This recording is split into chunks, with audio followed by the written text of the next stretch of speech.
Ashama akkam jirtu hordoftoota BBC Afaan Oromoo sagantaan keenya Nairobi irraa darbu ka guyyaa irraa amma eegalee isin bira ga'a. Sagantaa kanaan jiruuf jireenya weellisaa gameessa Oromoo Nuhoo Muhammad Goobanaa yaadanna. Jireenya baqaa Jabuutii haga Kaanaadaatti miiltoo Nuhoo ka ture aartist Elemoo Alii Ije takalleewu du'aan inni godhatu bilisummaa saba isaati. Nagaya tokkummaa jaalala jeeqamni tokko kun irratti sila akkas taatee gammachuun isaa hongan qabdu. Ijoollummaatti ka waliin guddatan adde Saadaa Faaraa waa'ee Nuhoo waan jedhan. Muuziquma kana durumaan hawwiinsa qaasaa faadhawee osoo xiqqaa jechuudha. Saba kana baasamee ittuma guddate. Barootudhuma aartist Nuhoo fi sirna gaggeessaa isaas isin biraan geenya Angalaanaa Balaa nu waliin tura.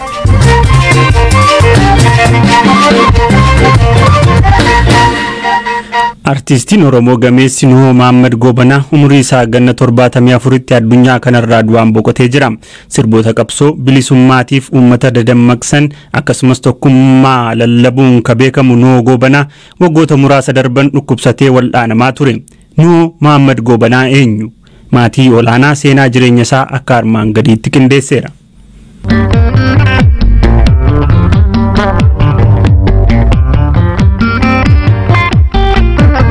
Magaalaa Dirreedawaa Qafiiraa ganda gaaraatti abbaa isaa Obbo Muhammad Goobanaa fi haadha isaa Faatumaa Adamirraa bara 1940 keessa dhalateen weellisaa Nuhoo Goobanaa Qafiiraatti Nuhoo wajjin guddachuu kan himan amma magaalaa Dirreedawaa kan jiraatan adde Saadaa Faaraa Nuhoon daa'imummaarraa kaasee fedhii fi qalbiin isaa hundi sirba qofa ture jechuun yaadatu.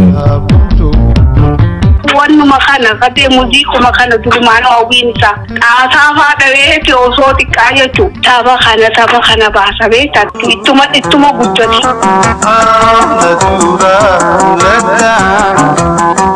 Otuma juuti gaafa gartee Mangistuu Hayilamaariyaam biyya qabachuu deemu gaafa sanii ka'eeti hidhame ogguu hidhame akkasitti dirqitti sodaa kana keessaa baasanii jechuudha. Akkasitti Jabuutitti dabarsan.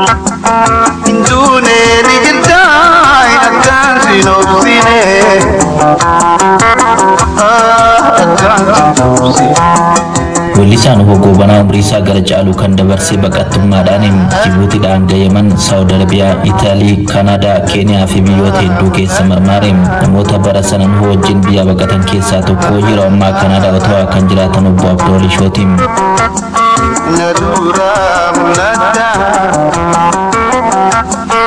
Jabuutitti wal barre samboodaas bara 80 keessa biyya Saudi Arabiyaa Riyaaditti waliin turre samboodaas karaa biyya Xaaliyaan deemnee achitti baqannaa tuqaachi nu geesse achi waliin turre 90 keessaas biyya Kanaadaa kana seenneeti as waliin turre.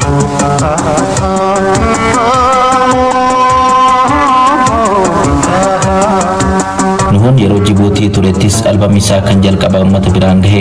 Albam isaa kan jalqabaa kana gitaaraan hedduu isaa ofumaaf kan sirbe yoo ta'u, erga gara Saawudi Arabiyaatti ce'anii albam isaa lammaffaa Elemoo Alii waliin ta'uun kan hojjetani. Nuhoon yeroo sanatti sirboota qabsoo Saawudii keessatti waraabee gara biyyaatti erguun uummanni akka dhagahee dammaqu waan godheef biyya keessatti yeroo sana sirba Nuhoo dhaggeeffachuun yakkamaa nama godha ture. Nuhoo Goobanaa yeroo Riyaad ture kanatti bultii ijaarrachuun ilmaanis kan horate. Imalli baqaa garuu Riyaaditti hin dhaabbanne.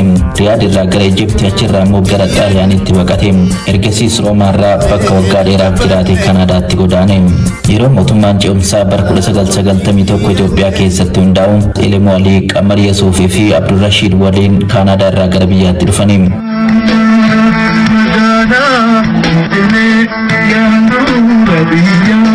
Qabsoo irratti qooda fudhachuuf kan dhufe Nuhoo Goobanaa waayillan isaa wajjin waajjiruma gulallee turanis booda keessa haalli akka yaadame ta'uu diduun yeroo abaa'oon mootummaa ce'umsaa keessaa bahee isaanis Kanaadaatti deebi'ani. Nuhoon leellisaa tokkummaa nama qabsoo Oromootiif umrii isaa kennee jiraatedha jechuun ibsuu hiriyaan isaa yeroo dheeraa Obbo Abdool Ishoon.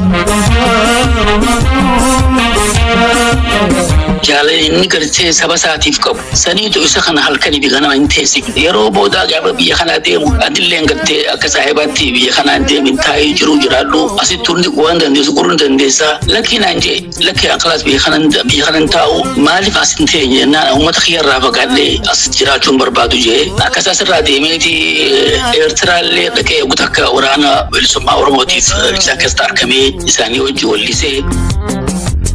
Labanne qabsaa'oonni iyyanne Sambooda gaafa gartee ni biyyatti gale. Ani dhugaa feetaa walleelee nuu hoo eegaan dhaggeeffachuu dhiisee ture. Maaliif hin dhaggeeffanne hedduu gara nama raasta. Hedduu gartee jaalala biyyaa sinna itee akka ati haatee ifu olee itti baasuu gooti. Dhaggeeffattoota keenya gidduutti immoo odeessaalee gaggabaaboo muraasa. Ministeerri muummee Itoophiyaa Abiyyi Ahmedii fi pirezidantiin naannoo Oromiyaa obbo Shimallis Abdiisaa yaala fayyaa irra jiru artiist Dr. Alii Birraa hospitaalatti argamuun gaafatan. Artiist Dr. Alii Birraa yeroo dhiyoos dhukkubsatee hospitaala waliigalaa Adaamaatti yaalamaa jira. Itoophiyaan gaazexeessitoota torbanoota dura hiitee turte gariin gadhiiste. Rogeessii fi gaazexeessaa Iyyaas Tasfaayee har'a waaree yeroo gadhiifamu gaazexeessituu Maazaa Muhammad kaleessa gadhiifamte.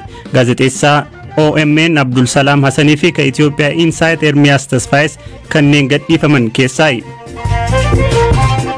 Mozaambiik nama garee bineensota ajjeesuun qaama isaanii gurguruun dursuudha waggaa 30 adabde. Bara odeessaaleen gaggabaaboon hanganu.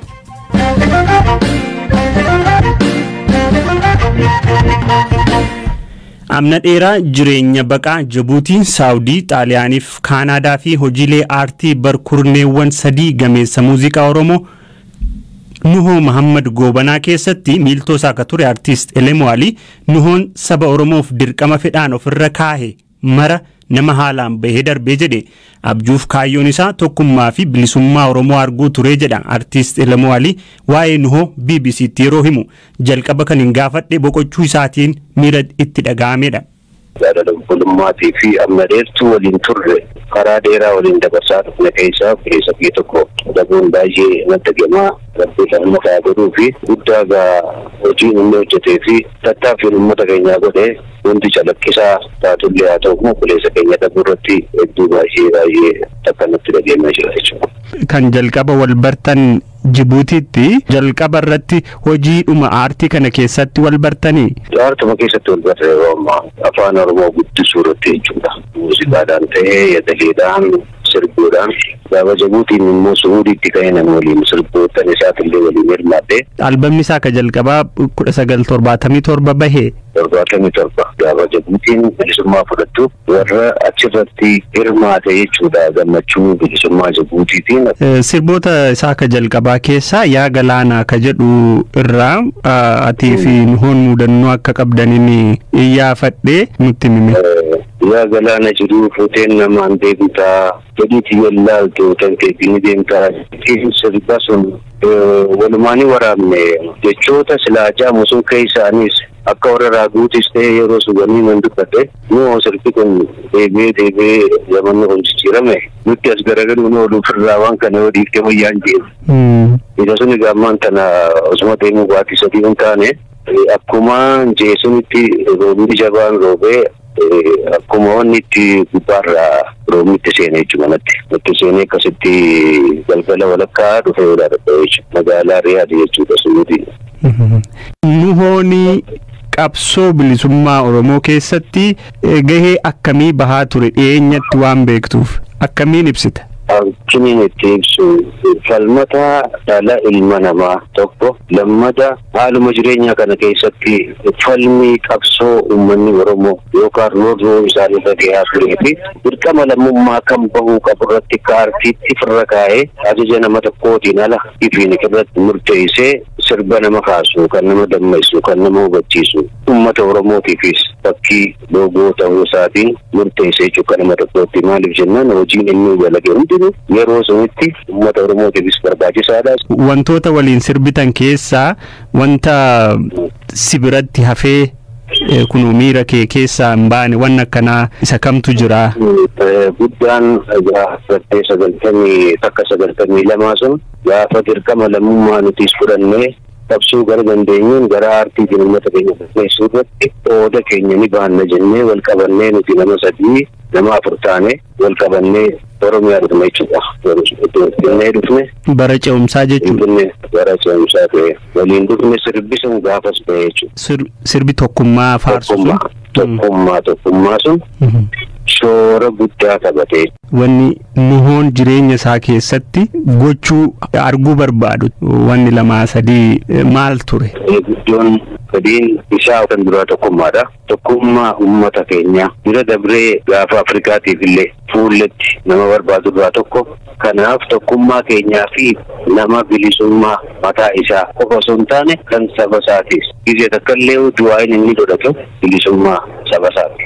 Nagaya tokkummaa jaalala jeeqamni tokko kun irratti sila akkas taatee gammachuun isaa kan qabdu rabbi waliin wanni yaadne hundinuu nu haguutuun jaalis nama biyyaanii. Artist Nuhoo Mohaammed Goobanaa jiruu isaa biyya Kaanaadaa dhiisee gara Itoophiyaa erga deebi'ee waggaa 10 ol ta'eera. Waggoota muraasa darban garuu rakkoo fayyaa jabaa isa mudateen socho'uu dhabuun manatti hafe. Gaazexeessituu Masarat Dhaabaa bittaa mana jireenyaa Nuhoo qindeessaa turte waggoota 4 darban itti dhiyeenyaan jireenya Nuhoo ni beekti. Barri isaa gara dhumaa maal fakkaataa jedhe gaafadheera. Anigaa Nuhoo sirboota isaa dhagahaa nama guddateedha.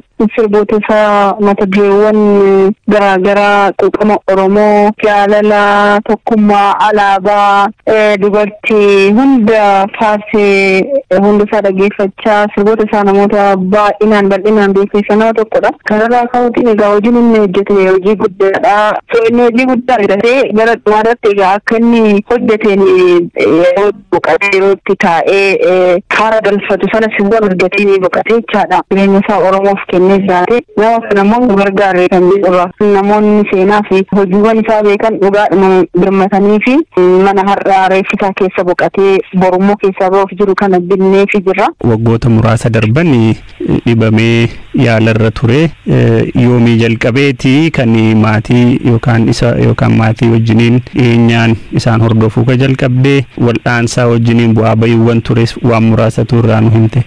Gaanii waggaa afurii asiin isaatti waa'ee maatii ta'ee egaa tutturee argus wal quba qabaachaa turre. Torbee lammaffaa yeroo dahee na gaafachiisu maatiin gaafa dhufanii bilbilaan na dubbisee amma fayyinaan jedhee ture. Waggaa afur asiin ta'a.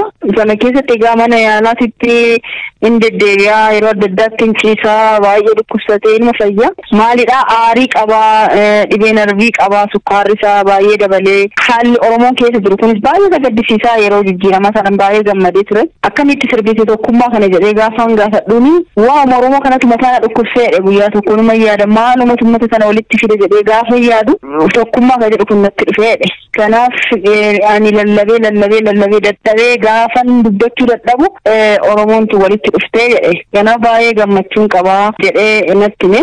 Sirba isaa keessaa immoo sirba haadhaaf sirbi akka jaallatu gaafa biyyaa bahu Jibuutii irraan gaafa deemu haadha isaatti sirbee otoo gaafa deemu haati isaa lubbuun hin jirtu. Kanaaf otoo waliin argin akkasumatti baqqoo irratti na jala hambii taate kanaaf sirba koo keessa sirbaadhaaf sirbiin jaalladha dheessinatti kaasee ture.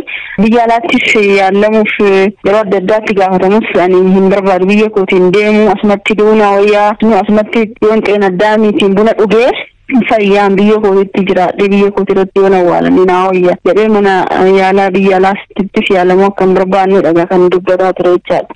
Gaggeessaan isaa ka xumuraa yoom ta'a? Sirni gaggeessaa isaa akkam ta'a? Waa'ee kanaa waan muraasa. Sirni gaggeessaa isaa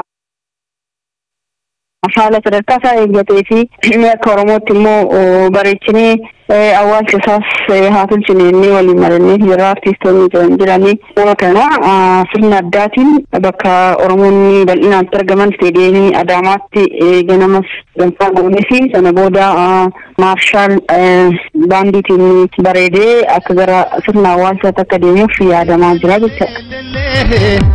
BBC Afaan Oromoo artiist Nuhoof Jannata maatiif jaallattoota isaaf jajjabina hawwa